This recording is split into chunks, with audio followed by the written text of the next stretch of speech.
En esta sesión vamos a hablar de la gestión de SQLite con Android.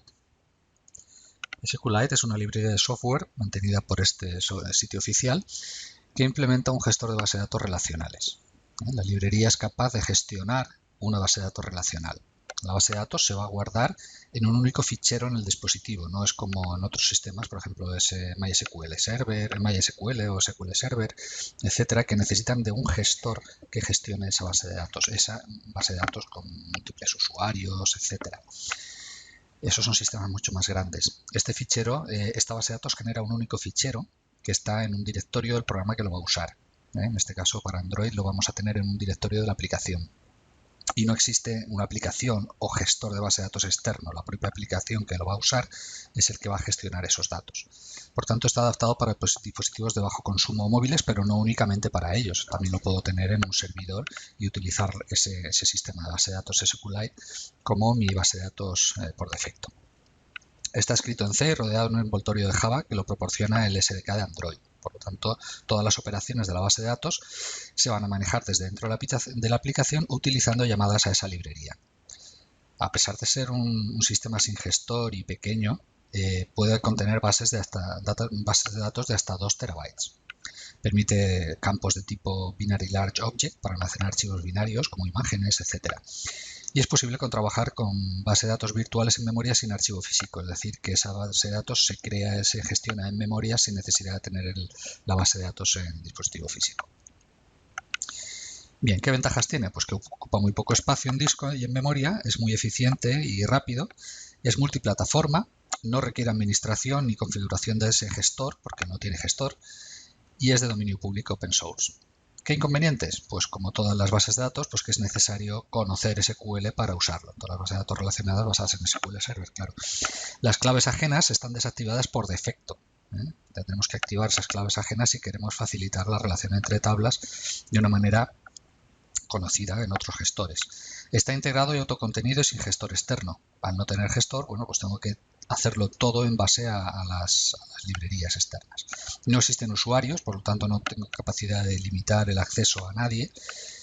Y para visualizar la base de datos, es decir, yo lo instalo en mi aplicación en Android, quiero instalar esa base de datos. Para ver esa base de datos, esos campos, esas tablas, etcétera, tengo que utilizar comandos de consola ADB o utilizar un software externo. Aquí os dejo el que vamos a utilizar nosotros, es el SQLite Database Browser, que es de open source, es una aplicación que si pincháis en el link vais al sitio web, la podéis descargar. SQLite Manager es una extensión de Google Chrome, también estará disponible para Firefox, que te abre un terminal SQLite en pantalla, en el navegador. Tú con comandos a la base de datos puedes hacer todo lo que se permite en la base de datos. Y luego hay una herramienta comercial que es SQLite Expert, pues, bueno, que puedes bajar una demo y trabajar con ella hasta que te venza el periodo demo. Bueno, para trabajar nosotros en Android vamos a utilizar una serie de clases con los métodos para poder gestionar esa base de datos. Básicamente son dos clases. Nosotros vamos a llamarla Contract Class o Helper Class, son las dos clases que vamos a trabajar. La Contract Class se suele denominar Contract Class porque establece el contrato, o el Schema Class, también se llama Schema Class. A mí me gusta más llamarle Schema Class porque me recuerda al esquema de la base de datos. En esta esquema class vamos a declarar el esquema de base de datos, las entidades, el esquema de tablas, las relaciones, las constantes, etcétera, que definen mi base de datos. Este esquema lo vamos a crear con subclases definidas de la clase esquema. Vamos a heredar de la clase esquema y estas subclases implementan la interfaz BaseColumns, que me va a permitir definir las columnas. Y entonces, ¿cómo se va a trabajar con esta clase? Pues lo que vamos a hacer en esta clase, vamos a definir constantes string que van a contener el código de creación y borrado de las entidades, de las tablas de nuestra base de datos. Estas strings, estos comandos string, que sean create, table, etcétera, van a ser utilizados por la helper class. ¿Qué es la helper? O por nuestro código cuando queramos. ¿Qué es la helper class? Pues es una clase que nos va a ayudar a crear, actualizar y restaurar la base de datos. Y la vamos a declarar, en ella vamos a declarar la versión de la base de datos y el nombre de la base de datos. Tenemos tres métodos en esta helper class que la componen: onCreate, onUpdate y onDowngrade. El onCreate va a llamar a las strings que se han definido aquí arriba en la contract class, en la schema class, para crear la base de datos. En upgrade llamará también a las que se han definido aquí y modificaremos esta base de datos y ofreceremos una versión nueva cuando modifiquemos el esquema de tablas. Nuestro esquema de entidad-relación se es modificado por alguna cosa, añadimos campos, añadimos relaciones o añadimos tablas y queremos crear una versión nueva. Entonces llamaremos a este método y empezaremos a trabajar con la versión nueva. Y el downgrade al revés, para volver a una versión anterior de la base de datos. Estas clases, la contract class o la schema class y la helper class, las vamos a utilizar en nuestras actividades para acceder y gestionar a esa base de datos. Vamos a ver un poquito un ejemplo de estas dos clases, la schema class y la contract class.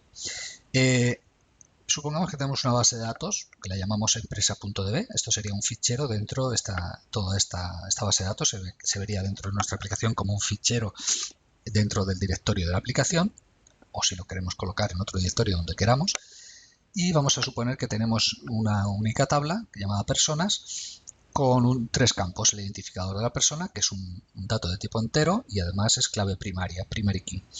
Luego tenemos un campo nombre, que es de tipo texto, y un campo apellidos, que es de tipo texto. Bueno, pues esta sería la definición de la schema class. Definimos esta clase de esta manera. El constructor, en principio, no hacemos nada en la schema class y definimos la clase personas, que implementa una clase interna que implementa la interfaz base columns, y esa clase personas vamos a definir lo que sería esta tabla de personas. Para cada una de las tablas tendremos una clase, ¿vale? Una clase interna. En este caso, pues vamos a definir de esta manera una constante que llamamos una variable constante de tipo string, y le llamamos personas. Ese sería el table name personas. Por tanto, accediendo a nuestra aplicación a table name, obtendríamos personas. O sea, personas.tablename tendríamos el nombre de la tabla. Personas.colid tendríamos el campo ID. Personas.colnombre tendríamos el nombre de este campo, y personas.colapellidos tendríamos el nombre de este otro campo. De esta manera, con tablename yo sé que es personas.tablename, y luego personas.col. Esto es una nomenclatura que podéis utilizar podéis utilizar cualquier constante aquí, pero bueno, personas.col, col me identifica ya que es el nombre de la columna en mayúscula y ya tendría el nombre de la columna. Luego, por último, tengo que crear una SQL create entries, sería un string que yo puedo crear, puedo poner aquí constante para crear las entradas, y en este caso yo tendría que poner aquí en esta constante, en este string, el código SQL necesario para crear la tabla. En este caso sería create table personas y entre paréntesis los campos ID, integer primary key para definir que es integer primary key, coma, otro campo que sería este, nombre de tipo texto, coma, otro campo que sería apellidos de tipo texto, cierro paréntesis. Esta string que se compone aquí sería la sentencia SQL que se lanzará para crear la tabla. Y para borrar la tabla, pues lo que haría sería esto de aquí: drop table if exists. ¿Qué pasa si tengo más de una tabla? Pues que iré concatenando aquí con punto y coma distintas sentencias, SQL create entries, distintas sentencias para crear las tablas y distintas sentencias para crear. Puedo hacerlo en una única sentencia o crearme para cada tabla su create table y luego unirlas todas en el SQL create entries. ¿De acuerdo? Bien, el helper class. El helper class vamos a definir la database version y el nombre de la base de datos. Aquí tendríamos lo que es el nombre de la base de datos. El constructor, ya simplemente llamamos al constructor del helper, y en el onCreate, onUpgrade y onDowngrade lo que vamos a hacer es ejecutar una sentencia SQL. Fijaros que es, si tengo la base de datos DB, y entonces ejecuto la base de datos que recibe en el onCreate, ejecuto sobre esa base de datos una sentencia. ¿Qué sentencia es? La sentencia SQL create entries que hemos definido aquí. Aquí solo creamos una tabla, pero podemos crearlas todas. Entonces se crearía todas las tablas, todo el conjunto de entradas, de entidades de nuestra base de datos. En el método onDowngrade lo que hacemos es simplemente borramos todas las entradas, ejecutando la sentencia para borrar todas las entradas que se ha definido aquí, y se vuelve a llamar al método onCreate. Bueno, onUpgrade se vuelve a llamar al método onCreate. Y el onDoGrade, pues simplemente le decimos que queremos pasar de una versión a otra. ¿De acuerdo? Bien. Debemos declarar la clase helper como miembro de nuestra actividad, que se va a utilizar la base de datos a instanciar nuestro helper en el onCreate. Por tanto, en mi actividad voy a declaro la clase DBHelper y sobrecargo el onCreate. ¿De acuerdo? Llamo al onCreate del super y aquí hago el setContentView del layout correspondiente y en el onCreate instancio mi clase helper. Aquí la declaro y aquí la instancio. Aquí creo un objeto y ya tengo mi DBHelper. Deberemos cerrar la conexión cuando yo quiera, cuando la actividad termine. Entonces yo lo que tengo que hacer es cerrar la conexión con la base de datos. Entonces lo haré de esta manera, utilizando este método, este objeto DBHelper close, y entonces ya podré llamar al super onDestroy para destruir la actividad. ¿De acuerdo? Aquí se crea la base de datos y aquí se cierra la base de datos. Bien, para ejecutar sentencias SQL yo voy a utilizar el método execSQL. Es la forma más sencilla de las que le dispone el API de SQLite. Este método se limita a ejecutar directamente el código SQL que le pasamos por parámetro. Como decimos, hay varias formas, pero esta es la más sencilla. Yo le paso una sentencia SQL correctamente formada y él la ejecuta. ¿Vale? Este método permite ejecutar cualquier sentencia sobre la base de datos, siempre que la sentencia no devuelva resultados. Si yo no voy a procesar los resultados que esta sentencia me da, podré utilizar. En el onCreate de la clase helper tenemos un ejemplo de cómo se usa. Otros ejemplos podrían ser los siguientes. Vamos a ver el onCreate de la clase helper. Tenemos un ejemplo, execSQL, y le pasamos una sentencia. Esta sentencia sería el create table, etcétera, etcétera. ¿Vale? Vamos a ver otros ejemplos. Por ejemplo, insertar un registro. No devuelve resultados. Borrar un registro, no devuelve resultados. Actualizar un registro, no devuelve resultados. Por ejemplo, insert into usuarios, código nombre, values 6, usuario, prueba. Bien, esta sería una sentencia SQL correctamente formada que yo simplemente le digo que se ejecute sobre esta base de datos. Tendré que gestionar los errores que dé. Eliminar un registro. Delete from usuarios o registro código y 6. Entonces, eliminar el usuario 6, el usuario cuyo código sea 6 de la tabla de registros, de usuarios, perdón. Update usuario, set nombre, uso nuevo o el código la 6. A ese usuario de código 6 le cambio el nombre por usuario nuevo. Esto es una sentencia SQL. Debo repasar un poquito las sentencias SQL y el lenguaje SQL para poder trabajar con esto, con un poquito de agilidad. Otra alternativa disponible en el API de Android es utilizar métodos insert, update y delete. En vez de utilizar execSQL voy a utilizar métodos insert, update y delete. Estos métodos van a permitir realizar operaciones CRUD, create, read, update y delete, es decir, inserción, lectura, actualización y eliminación de registros de una forma más paramétrica. Es decir, yo le voy a poder pasar a estas sentencias, a estas funciones, estos métodos los voy a poder pasar parámetros. SQL no le puedo pasar parámetros. Este 6 va aquí por defecto, no puede ser una variable que coja aquí el valor 6. Yo puedo componer previamente esta sentencia, este string lo puedo componer con variables, pero cuando yo se lo paso aquí, le tengo que pasar el string ya completo. Entonces, estas funciones me van a permitir pasarle parámetros separando tablas y valores y condiciones de manera independiente. Vamos a ver esto un poquito más. Para utilizar método insert, inserción, vamos a ver cómo se hace inserción, crear elementos en los registros de las tablas. Insertaremos registros en las tablas utilizando el método insert. Antes de insertar, tenemos que obtener, antes de poder insertar, una instancia de la base de datos. Para poder realizar una inserción, yo tengo que tener una instancia de la base de datos. Mi variable SQLite database, esta variable db, y la puedo obtener en modo readable o readable. Como yo lo que voy a hacer es insertar, pues lo voy a obtener, le pido al database helper que me dé una instancia, de la base de datos en modo escritura. Ya tendría mi base de datos. La primera vez que yo llamo a este método, getReadable o getReadable, me va a crear el fichero si el fichero no existe en el directorio de la aplicación. Si el fichero existe, las sucesivas llamadas me devolverá el mismo objeto. O sea, no lo va a volver a crear. ¿Vale? Esta es una operación costosa que debería sacarse del UIThread. Sí, claro, si es una base de datos pequeña, pues no, pero si es una base de datos grande, son muchas sentencias SQL, pues esto va a tardar su tiempo que no debería parar el UIThread. Por tanto, habría que sacarlo a un handler o a un thread aparte. Instanciaremos un objeto un objeto content values para dar valor a los campos del registro. Es decir, yo me voy a soportar en un objeto content values, que es simplemente una pareja clave-valor, que lo voy a utilizar en el insert. Es decir, yo crearé un objeto de esta clase que luego voy a utilizar en la sentencia insert.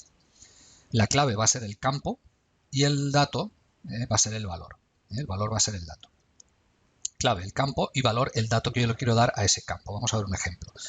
Vamos a crear un nuevo mapa de valores. Creamos nuestro mapa de valores, New Content Values, y luego le voy a añadir los elementos. Por ejemplo, voy a añadir un campo call ID, que será el ID. Fijaros que yo accedo aquí a la constante, y ese valor que yo le voy a dar a ese valor, a ese campo, se lo puedo sacar, por ejemplo, de un edit text, de esta manera, o de cualquier variable. De aquí lo estoy sacando de un edit text.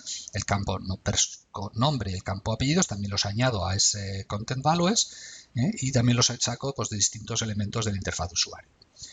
Por fin voy a utilizar el método insert para añadir insert. Obtengo un row ID. El método insert me va a devolver el ID de la nueva columna, de la nueva fila que se ha insertado en la base de datos, y yo le voy a pasar insert la base de datos a la cual yo le quiero el nombre de la base de datos, null y values, ¿vale? Y me va a devolver el row ID. Si el row ID es -1 es que no ha podido crearlo, entonces yo le sacaré un toast, y si lo ha podido crear, pues bueno, pues entonces simplemente pongo registro insertado, ¿de acuerdo? Es decir, le paso el insert con el nombre de la tabla y los valores de esta manera. El borrado. Para borrar registros en una tabla voy a utilizar el método delete en nuestra base de datos y voy a recibir 3 parámetros. En el método insert solo recibía 2 parámetros, la tabla y los valores a insertar. Y en este método voy a recibir la tabla, una selección y los criterios de selección. La unión de la selección y de los criterios de selección van a determinar qué registros son los que voy a eliminar. En esta selección voy a utilizar el carácter interrogación para indicar cuáles son los distintos criterios de selección, en qué lugar van los distintos criterios de selección. Vamos a ver un ejemplo. Obtengo mi base de datos con el readable database, porque voy a hacer una modificación de la base de datos. Obtengo una selección, defino una variable selección que lo defino de esta manera, call ID like. Esto es una sentencia que yo tenéis que saber SQL para poder definirla, ¿no? Pues decir que el campo ID like interrogación, que sea igual a lo que venga aquí. Y lo que venga aquí será el primer argumento de selection args, que es un array. Si yo tuviera en esta sentencia selección, tuviera distintos interrogaciones, pues en el mismo orden que se declaran aquí, irán definidos aquí. Selection args, en este caso solo tengo uno porque solo tengo una interrogación. Por tanto, este valor de aquí, de este selection args 0, será sustituido en este interrogación.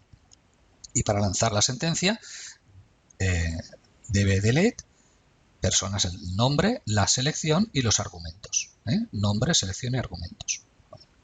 Tengo un ID. Si el delete route es igual a 0, el registro no se ha encontrado. Puedo decir que he intentado borrar un registro y no lo he encontrado. Y si devuelve un valor distinto de 0, entonces sí que ha borrado el registro.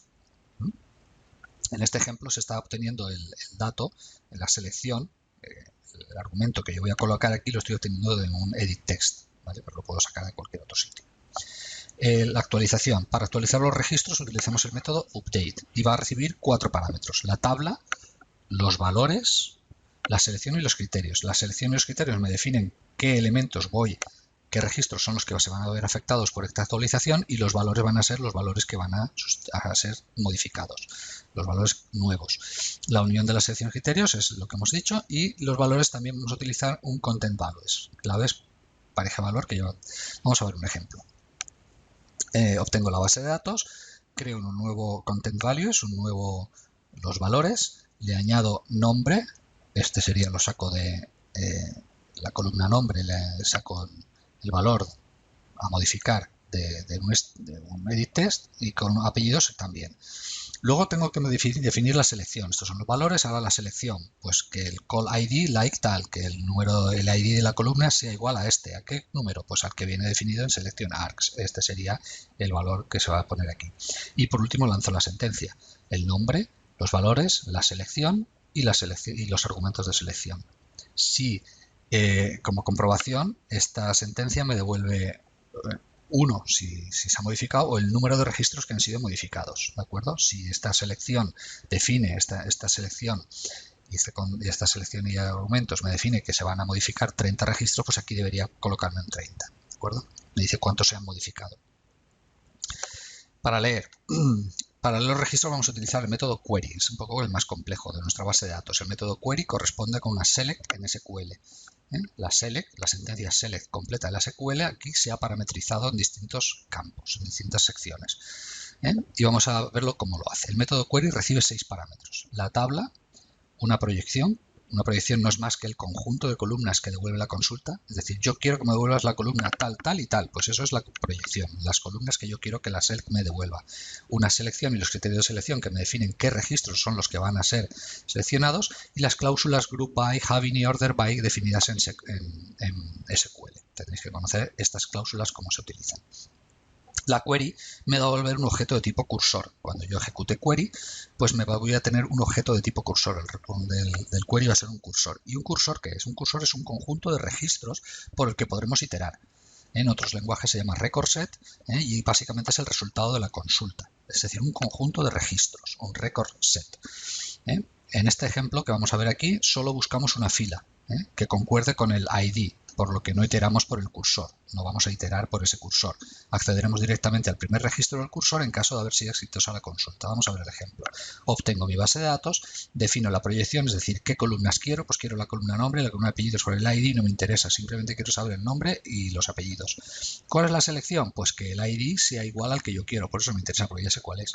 El ID sea el que yo defino, y ese lo saco del edit test, lo coloco en la selección y voy a lanzar la query, ¿vale? La query me va a devolver un cursor de query y le paso el nombre de la base de datos, la proyección, la selección argumentos y luego las cláusulas group by, filter, el having y el order by, que no las utilizo en esta sentencia, en este ejemplo.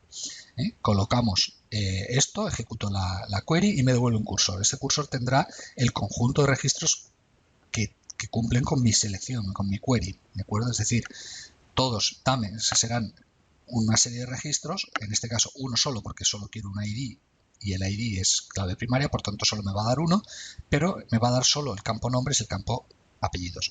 Entonces lo que hago siempre en un try catch, utilizo y me itero por el cursor. Como yo sé que solo tenía uno, bueno, me voy al primer cursor. Veis que yo puedo tener métodos para moverme al primero, ir al siguiente, etcétera. Bueno, pues me coloco en el primer registro del cursor y obtengo el nombre de cursor.getString, el campo 0 y el campo 1. Los resultados los llevamos al UI, los coloco en el setText, con setText en un edit test o en un nombre, es decir, los saco del resultado del cursor, los saco con getString y porque son de tipo string estos dos, nombre y columna son de tipo string, pues entonces los saco del tipo string, el 0, la columna 0 y la columna 1 en el orden en que se han definido en la proyección, ¿vale? Y si es correcta, si esto es correcto, pues entonces si me puedo mover aquí, es decir, si el try no falla, pues sacaré la búsqueda es correcta y tendré en mi interfaz de usuario los valores, ¿vale? También se puede hacer el acceso a esto de aquí, en vez de hacerlo por número de orden en que ocupa en la proyección, se puede hacer por el nombre de la columna, ¿de acuerdo? Bien, vamos a ver otro ejemplo. En este caso vamos a obtener un conjunto de registros. En vez de obtener un único registro, vamos a obtener un conjunto de registros y con una selección un poquito más completa. De esta manera, yo quiero que la proyección me devuelva el nombre, el ID, el nombre y los apellidos. Y además quiero que el orden sea ascendente, el orden por la columna ID de manera ascendente. Esta sería la cláusula order by, que iría a esta última cláusula. Creo la query, en este caso la proyección, no pongo ninguna selección, por tanto voy a recoger todos los registros, puesto que no selecciono, no limito cuáles son los que quiero, sino simplemente dame el campo ID, nombre y apellidos de toda la tabla en el orden ascendente de ID. Bien, eso me va a devolver un cursor que en este caso, obviamente si tiene más de un campo, un registro la tabla, pues aquí voy a tener múltiples registros en este cursor. Entonces me voy al primero. Mientras que moverse al primero tenga éxito, entonces iteraré por ese cursor, iré cambiando de registro y si no, cuando termine, cierro el cursor. ¿Vale? Vamos a ver ese iterador, esa iteración, cuando ya tengo el cursor se posiciona en el primer registro, entonces puedo acceder al string, getString, como en el caso anterior, getString, pero en vez de acceder por el índice que ocupa en el índice que ocupa en la proyección, voy a utilizar otra función de cursor que es dame el índice que ocupa la columna cuyo nombre sea este de aquí, ¿vale? Entonces este sería getColumnIndex or throw, o salta la excepción de este índice, como yo de este nombre. Este es el nombre, obtengo el índice con esta función y el índice lo obtengo con getString y ya tendría el string aquí, como en el caso anterior. Es decir, todo esto de aquí sustituye al 0. ¿Qué pasa? Que a veces pues no sé o no recuerdo en qué índice se declararon, pero sí que sé, gracias a estos strings, cuáles son los nombres de las columnas. Pues simplemente lo puedo definir de esta manera. Obtendría el ID, el nombre, los apellidos, que sería esta de aquí, que se en medio hacia abajo. Y fijaros que después, una vez que lo tengo todo, yo monto un string personas. Una vez que tengo el ID, el nombre y los apellidos, monto un string personas que lo voy a colocar en un array list. Lo voy a añadir a un array list que va a ser renderizado, por ejemplo, en un list view, ¿vale? Y ese array list simplemente, esto lo compongo yo por mi gusto, un paréntesis, entre paréntesis, el ID y luego nombre y apellidos. Esto es lo que saldría en ese list view. Luego defino ese adapter y lo añado de esta manera y añado el list view, el setAdapter, este adapter, ¿de acuerdo?